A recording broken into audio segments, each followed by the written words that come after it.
aneurismas, as MAVs, e os cavernomas e as fístulas durais.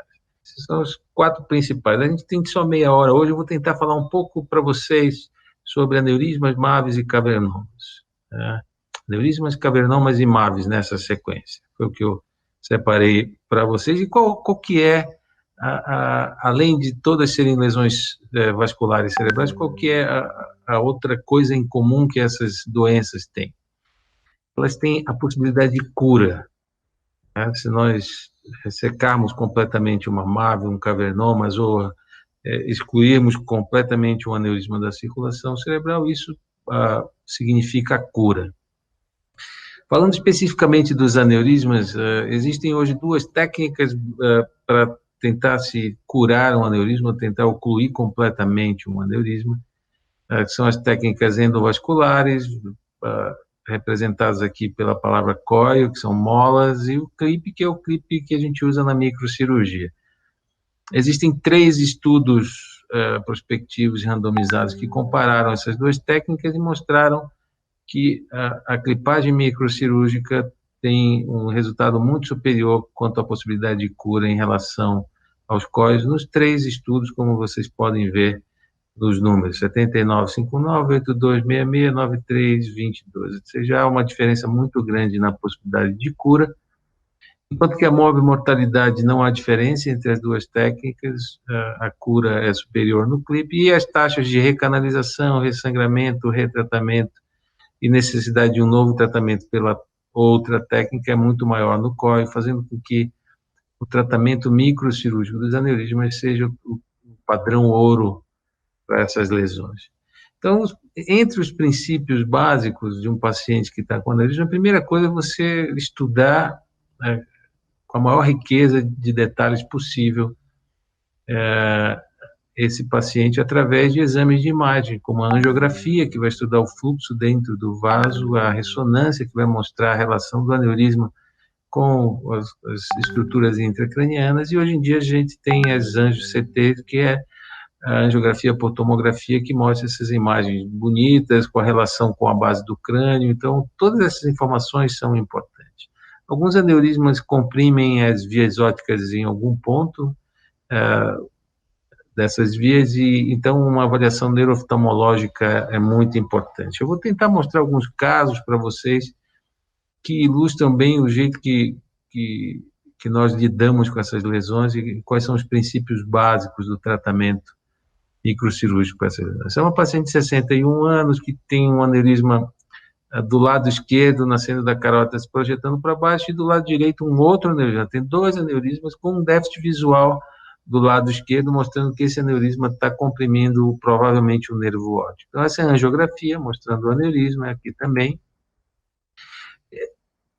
É muito importante, o princípio talvez mais básico do tratamento de qualquer lesão intracraniana é o conhecimento da anatomia, desde a anatomia do osso, e aqui entendendo o canal do nervo óptico, o canal carotídeo, de onde vai estar nascendo o aneurisma, eu preciso entender a anatomia do osso, porque provavelmente em alguns casos eu vou precisar remover esse osso.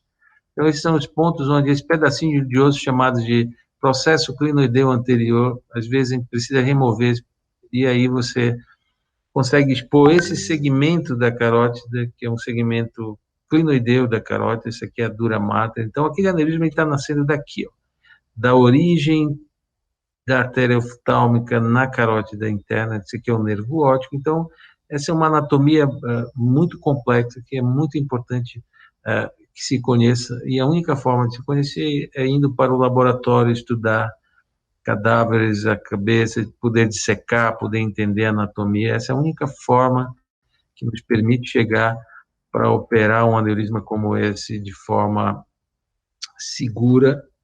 Então, um outro princípio básico é o posicionamento da cabeça, o controle proximal. Como aquele aneurisma ele nasce da carótida, imediatamente quando ela entra no crânio, é importante que se abra o pescoço e disseque a carótida cervical, que é a carótida comum, a carótida externa aqui, a carótida interna aqui, para poder ter o controle proximal da carótida antes que entre no crânio, porque se você tiver uma ruptura intraoperatória daquele aneurisma,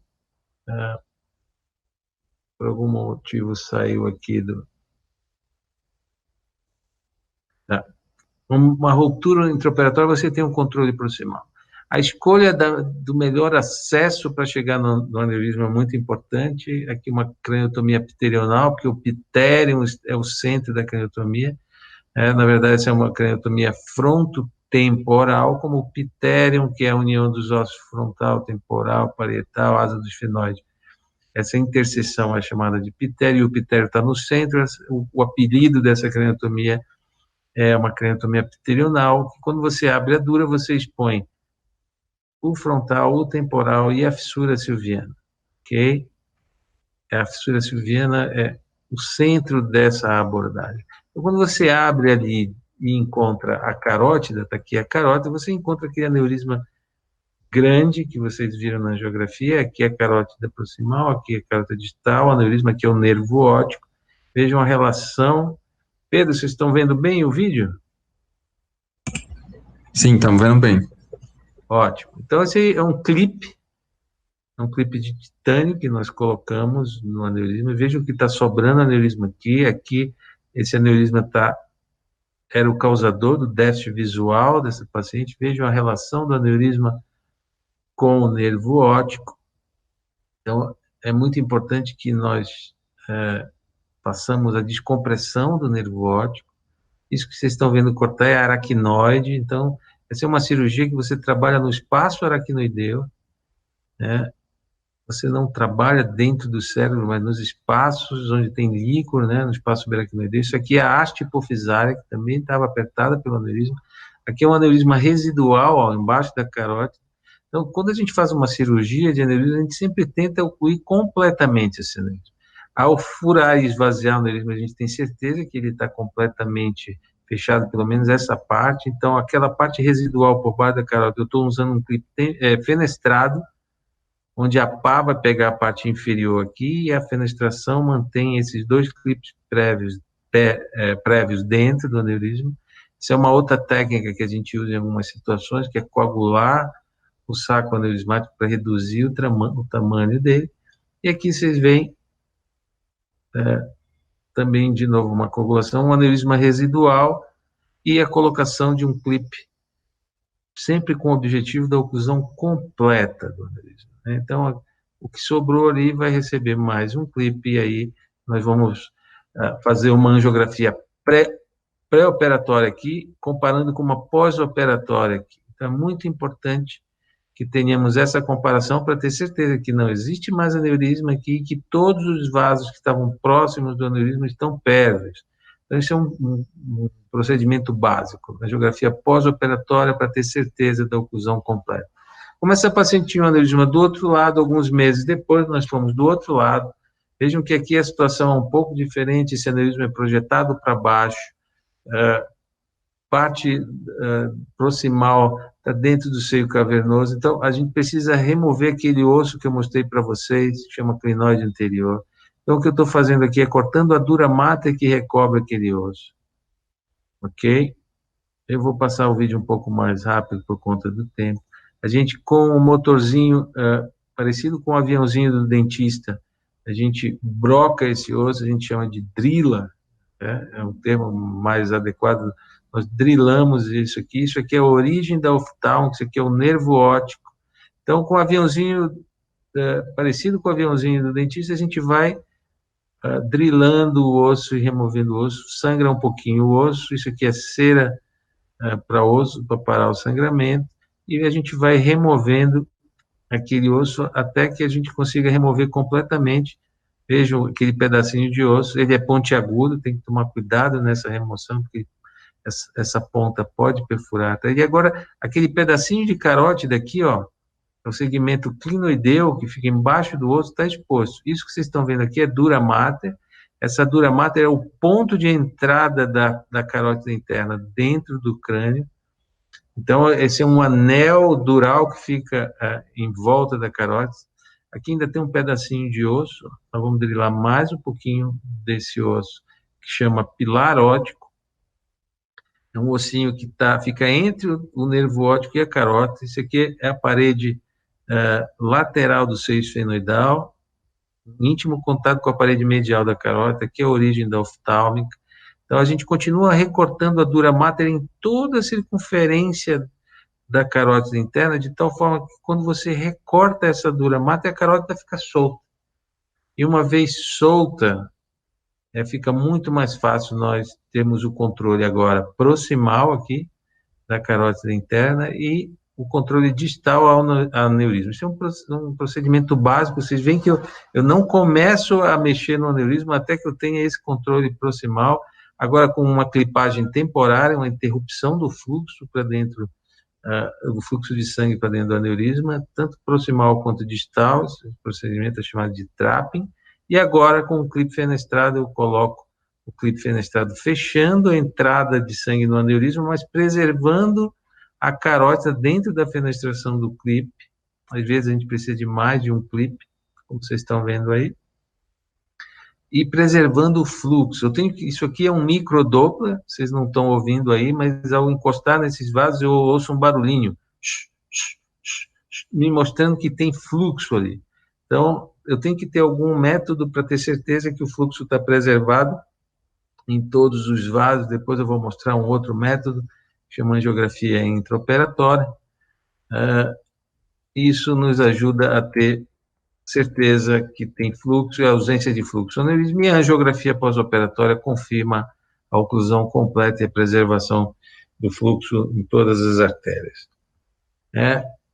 Como essa paciente tinha um déficit visual pré-operatório, é importante que se faça que 6 meses depois, essa paciente recuperou completamente a visão, como vocês podem ver pela campimetria.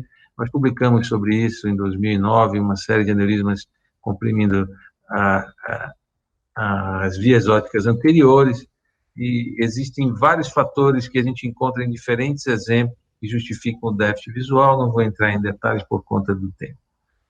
Um outro exemplo, agora uma paciente com uma lesão do terceiro nervo, do óculo motor, queda da pálpebra, muito frequente, e aí na angiografia, um aneurisma aqui, multilobulado, próximo à origem da comunicante posterior. Esse é um aneurisma da carótida interna, comunicante posterior, segmento comunicante posterior da carótida interna. Essa paciente foi em um outro serviço, onde optaram por tratar com cóias, com molas. Vocês veem que foi colocado as molas aqui, e 6 meses depois, na angiografia de controle, as molas foram para o fundo do aneurisma e tem um aneurisma residual aqui. Essa paciente voltou no hospital onde foi feita essa cirurgia endovascular, e foi feito um novo procedimento endovascular. Vocês veem aqui, com oclusão completa do aneurisma com as molas, mas 6 meses depois, uma nova recanalização. Foi quando essa paciente veio até nós.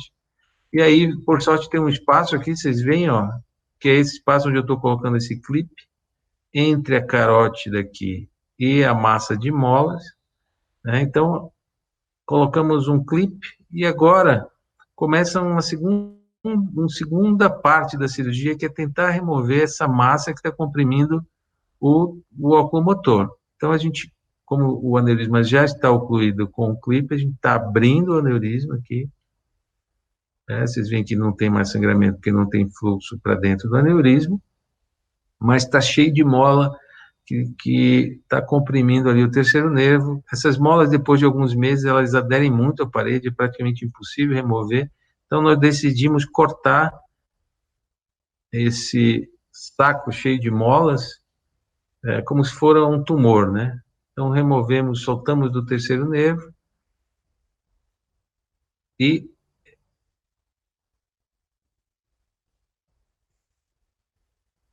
vocês estão vendo o terceiro nervo aqui, e o aneurisma cheio de molas sendo removido. Agora é possível ver o terceiro nervo, o oculomotor, aqui livre. Então, o objetivo dessa cirurgia é a oclusão completa, que nós conseguimos com a angiografia, mas também a recuperação, mesmo que parcial, essa paciente ainda tinha uma diplopia, dessa compressão no terceiro nervo. Eu vou passar rápido aqui e mostrar para vocês mais um caso de um aneurisma no topo da artéria basilar. Aqui, o mais importante é o conhecimento da anatomia e quais são os caminhos que nos levam da melhor forma para essa região. Nesse caso, uma craniotomia fronto-óbito-zigomática é a melhor abordagem para chegar aí, e fazendo uma abordagem pré-temporal. Aqui vocês veem a parede lateral da órbita, o zigoma, a gente abre o zigoma, o músculo temporal é jogado através dessa janela do zigoma, e nós temos essa exposição, essa linda exposição fronto-temporal, muito parecida com a anterior, só com uma exposição maior de todo o lobo temporal. A abertura da fissura silviana é o caminho natural que o cérebro nos dá. Só cortando o aracnoide você já consegue separar o frontal do temporal. Eu vou passar rápido aqui, por conta de tempo, mas você vai cortando a aracnoide e a fissura vai se abrindo. Simplesmente cortando o aracnoide. Aqui vocês veem a carótida e o nervo óptico. Tá? Essa paciente também tinha um aneurisma da comunicante anterior, então, por essa mesma via de abordagem, foi possível fechar esse aneurisma da comunicante anterior, que era esse aqui a angiografia pós-operatória, uma outra incidência, o aneurisma era assim, ficou assim a angiografia, e aí depois nós fomos atrás da basilar. Isso aqui é a carótida, nervo óptico, e lá, ó, abrindo essa membrana aqui, que chama membrana de Lillquist, que é uma aracnoide, a gente vê a basilar lá atrás. Como esse aneurisma é um aneurisma bem alto, esse aneurisma tem embaixo aqui do quiasma óptico, por baixo lá, então a gente tem que fazer um caminho diferente para chegar aqui.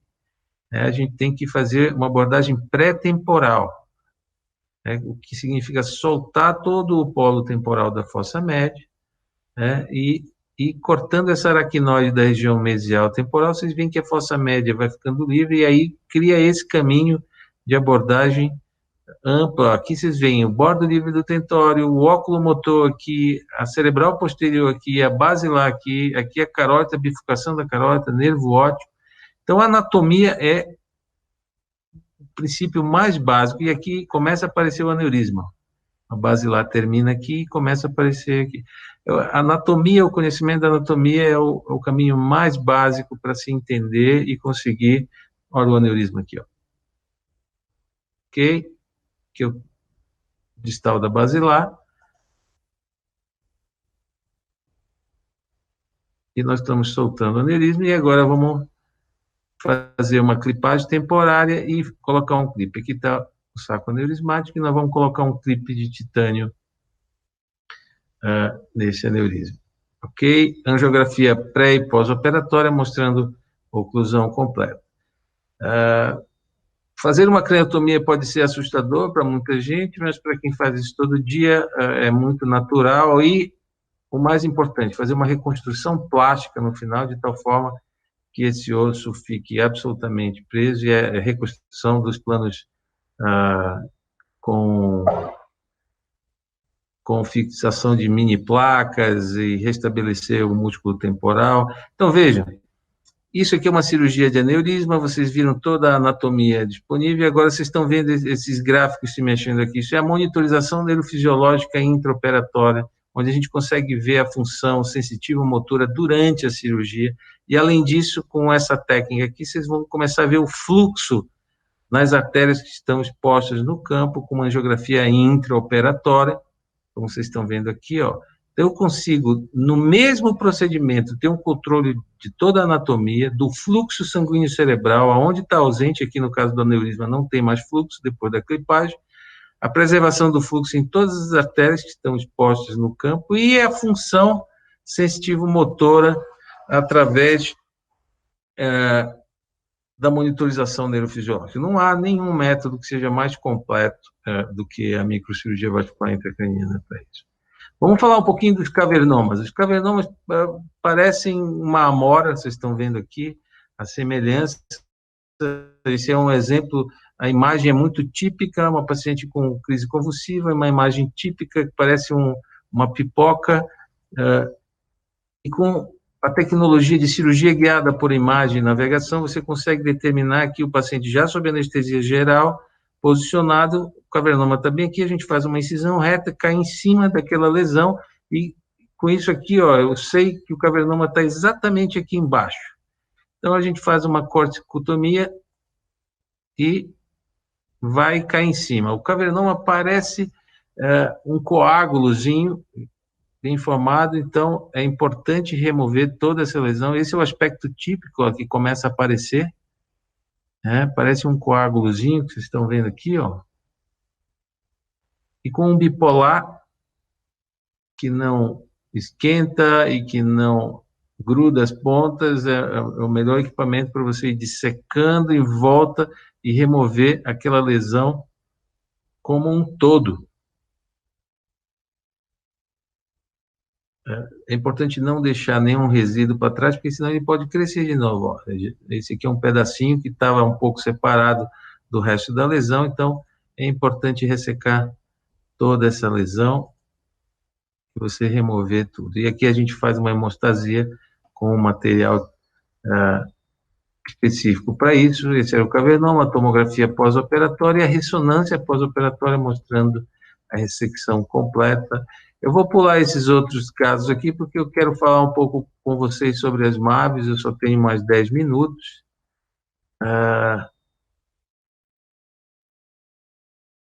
Cavernomas de tronco é um outro assunto que nós já publicamos sobre. E, para finalizar, nós vamos falar um pouco sobre as MAVs. As MAVs são lesões vasculares cerebrais onde não há uma formação ideal da rede capilar, e com isso há conexões diretas, artérias e veias, com isso a apresentação clínica é o sangramento e a presença de crises convulsivas. A história natural mostra um sangramento de 2 a 4% ao ano. Vários exames podem nos ajudar a diagnosticar, mas fundamentalmente a ressonância e a angiografia são importantes para a gente entender isso. A classificação das MAVs em 5 graus, baseada no tamanho, drenagem venosa e área onde ela está, ela foi simplificada em 3 graus, classe A, B e C. Para a classe A, a recomendação é a ressecção completa, classe B, a gente faz uma embolização pré-operatória e depois cirurgia, e para as classes C é melhor não fazer nada, só observar, a menos que essas lesões tenham hemorragias recorrentes, um déficit neurológico progressivo, a presença de aneurismas relacionados. Então, existem 3 técnicas para tentar ocluir ou ressecar completamente uma MAV, que é a microcirurgia, embolização e radiocirurgia.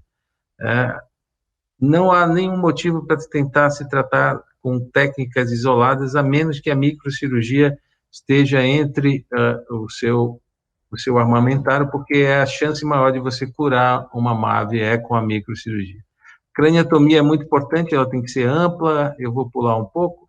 Então, a craniotomia ampla para que você tenha cérebro normal em volta da lesão que está toda aqui, ó.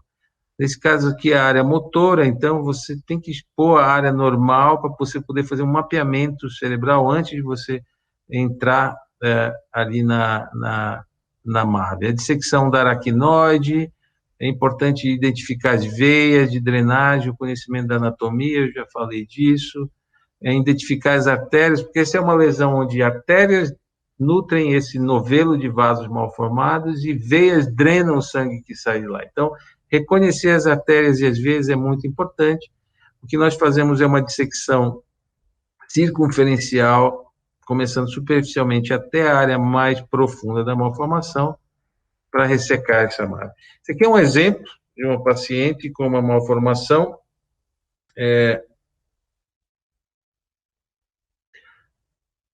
Sexo feminino, 23 anos, apresentando com crise convulsiva. Esse é o aspecto típico, um novelo de vasos mal formados. E aí, ó, isso é um princípio básico. Isso aqui é a saída principal, a veia principal. Se você fecha a saída principal antes de fechar todas as entradas, a MAV explode e sangra. Então, aqui eu vou fechar a última entrada, que é um ramo da artéria cerebral média que termina na MAV. Então, ele está colocando um clipe. E agora, sim, vejo que não acontece mais nada, não incha, não insufla mais o centro unidos da malformação. Então, agora sim, quando eu fecho todas as entradas, agora eu posso fechar a saída. Isso é um princípio básico dessa cirurgia para MAV, e a angiografia pós-operatória confirmando a ressecção completa e a cura. Existem MAVs em qualquer lugar. Essa é uma MAV que está deitada sobre o tentório, aqui na região mesial temporal. Essa MAV é nutrida por ramos da artéria cerebral posterior. Ela está exatamente aqui, ó, aqui é a região mesial temporal, aqui onde está amarelo, é onde está essa malformação. Nós propusemos uma via supracerebral transtentorial para essa MAVE, nós publicamos sobre isso junto com o professor Evandro de Oliveira, em 2012, que consiste na fazer uma via supracerebelar, e quando encontra o tentório, a gente resseca esse tentório, e quando resseca o tentório, você consegue expor a região mesial temporal, que é onde está aquela malformação. Foi o que nós fizemos aqui, uma craniotomia ampla, abertura da dura, a gente começa drenando o líquor, depois identifica aqui, ó, o cerebelo aqui, o tentório aqui, isso aqui é o seio transverso, eu estou coagulando na borda do seio transverso, para que a gente consiga recortar o tentório ali e expor a região mesial temporal, que é essa aqui, e a MAVE começa nascendo bem daqui, ó. A gente identifica a cerebral posterior, aqui está a cerebral posterior, e a MAVE começa a aparecer aqui. Nós vamos circundando a MAVE está toda aqui, e veja, por uma via supracerebelar, por trás, abrindo o tentório, eu consigo ressecar uma lesão que está no temporal, na região mesial temporal, e aqui a ressecção de toda aquela lesão. Reconstrução da dura, reconstrução do osso, e angiografia pós-operatória, confirmando a ressecção completa. Quando a MAVE é uma MAVE classe B, como essa, a gente costuma fazer uma embolização pré-operatória, eu vou pular essa parte, e aqui é a cirurgia, isso aqui é um aneurisma trombosado dentro da MAVE, né, e aí a gente consegue ressecar, depois de uma embolização pré-operatória, essa MAVE grande, como vocês estão vendo. Então, esse aqui é o último vaso a ser fechado, que é a veia principal de drenagem que está indo para o seio sagital superior aqui. Angiografia pós-operatória, confirmando a ressecção completa. Esse é o último caso que eu vou mostrar para vocês, uma MAVE classe C, que normalmente a gente observa, a gente não trata, mas esse é uma paciente que já tinha sangrado, estava com déficit neurológico progressivo, uma MAVE grande. A primeira coisa que nós fizemos foi abrir uma craniotomia maior, era uma reoperação, porque ela já tinha drenado o hematoma, a dura estava bastante aderida, como vocês estão vendo aí, mas olha o tamanho da MAVE, uma MAVE muito grande. E aí começa essa ressecção microcirúrgica,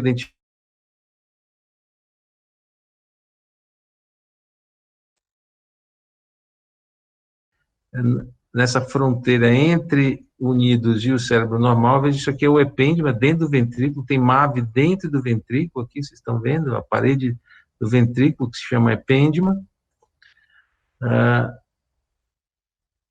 Aqui, ó, a parte mais profunda da malformação, vai aparecer o plexo coroide aqui, ó, isso aqui é o plexo coroide, está dentro do ventrículo, ele mandava um vasinho para a MAVE, e depois que você fecha todos os vasos, você pode fechar a veia principal de drenagem, que está aqui, e ressecar essa MAVE completamente. Ok? A angiografia pós-operatória é mandatória para você confirmar isso. E para encerrar, o nosso tempo já acabou. Eu gostaria de agradecer a todos. Isso aqui é a Santa Casa de São Paulo nos tempos antigos, essa aqui é a Santa Casa nos dias de hoje. Todos são muito bem-vindos para nos visitar a qualquer hora lá. E também esse é o AC Camargo Cancer Center, aqui em São Paulo, onde vocês também são muito bem-vindos para nos visitar a qualquer momento. Eu estou disponível para responder as dúvidas e as perguntas. Obrigado. Doutor Jean, a gente que agradece, muito obrigado, a aula foi muito excelente, muito expositiva. Só quero agradecer que o senhor teve tempo de compartilhar um pouco do seu conhecimento com a gente. Muito obrigado. À disposição, Pedro, um prazer.